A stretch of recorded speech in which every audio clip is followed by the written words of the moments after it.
안녕하세요. 법무법인 성지 파트너스입니다. 최근 배우자의 무시, 막말 또는 폭언으로 이혼을 결심하여 저희 법인에 상담을 요청하는 남성분들이 무척 늘어난 것 같습니다. 생활비 떨어졌어 돈 보내. 와이프가 저를 ATM기 취급합니다. 쥐꼬리만큼 돈 벌면서 유세 떨지마.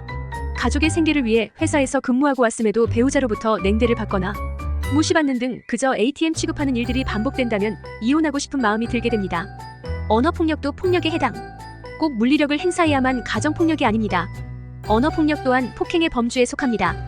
폭언하는 것뿐 아니라 경멸하는 말을 하거나 비속어 또는 공격적인 말을 하는 것, 대화를 거부하거나 무시하는 것 등을 포함하고 있습니다. 현재 배우자로부터 지속적으로 폭언에 노출되어 있다면 이혼이 가능한지, 그리고 어떻게 소송을 준비해야 하는지 알려드리도록 하겠습니다. 먼저 소송을 통해 이혼하기 위해서는 민법에서 규정하고 있는 이혼 사유에 해당해야 합니다. 민법 제840조에는 이혼을 청구할 수 있는 사유를 6가지로 정리하고 있습니다. 배우자의 막말 또는 폭언이 지속되고 있다면 제3호, 배우자 또는 그 직계존속으로부터 심히 부당한 대우를 받았을 때에 해당하여 폭언 이혼 소송을 제기할 수 있습니다.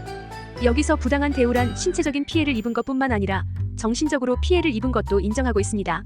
즉 폭행을 포함해 무시, 욕설, 폭언, 막말, 비속어 등으로 정신적인 고통을 받은 것이 있다면 이혼 사유에 부합한다는 것을 뜻합니다.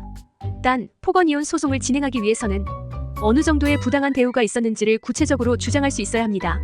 만일 그 수준이 경미하거나 일회성에 그친 것이라면 법원은 가정생활이 파탄에 이르지 않았다 판단하여 소송이 기각되거나 패소하게 될 수 있으므로 상대방으로부터 적지 않은 수준의 피해를 입었음을 증명하여만 폭언 이혼 성립과 정신적 피해에 대한 손해배상인 위자료 청구도 할 수 있습니다.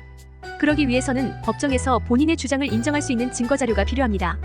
당시 대화 내용을 녹음하거나 문자 메시지 내용 캡처, 전화통화 녹음, 정신과 진료 기록, 경찰 신고 기록, 이웃 주민들의 증언, 상담 등의 자료를 확보하여 상대방에게 유책의 사유가 있음을 증명해야 합니다.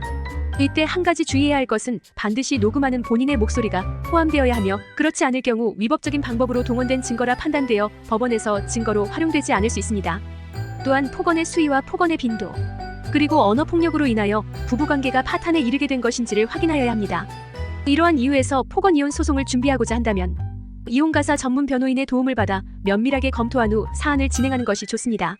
무시 1.3은 배우자와 폭언 이혼 성립, 위자료 3천만 원 및 재산분할 5억 8천 인정.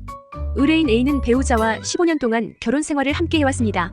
A의 배우자는 혼인 이후 경제활동을 그만두고 가정주부로 지내왔으며 돈 문제로 다툼이 잦았는데요. 그때마다 배우자는 A에게 상당한 수준의 폭언을 하여 이혼하기 위해 저희 법인을 선택해 주셨습니다. A는 배우자와 이혼함과 동시에 위자료, 재산분할 방어를 우선순위로 꼽았으며 대리인은 승소하기 위하여 다음과 같이 조력하였습니다. A는 피고의 폭언으로 오랜 기간 동안 고통을 받아왔다는 점과 이러한 이유에서 더 이상 혼인관계를 유지해야 할 이유가 없다는 점, 결혼 이후 A가 경제활동을 주로 담당하였으며 배우자의 기여도가 크지 않은 점을 강조하였습니다. 그 결과 법원은 이 주장을 받아들여 이혼을 성립하였습니다.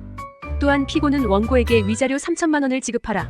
피고는 정해진 날까지 현재 소유하고 있는 부동산을 매각하여 그 대금의 2분의 1을 원고에게 지급한다. 만일 정해진 날까지 해당 금액을 지급하지 않는다면 지급기일 다음 날부터 다 갚는 날까지 연 10%의 비율로 계산한 지연손해금을 더하여 지급하라라는 결정을 받았습니다.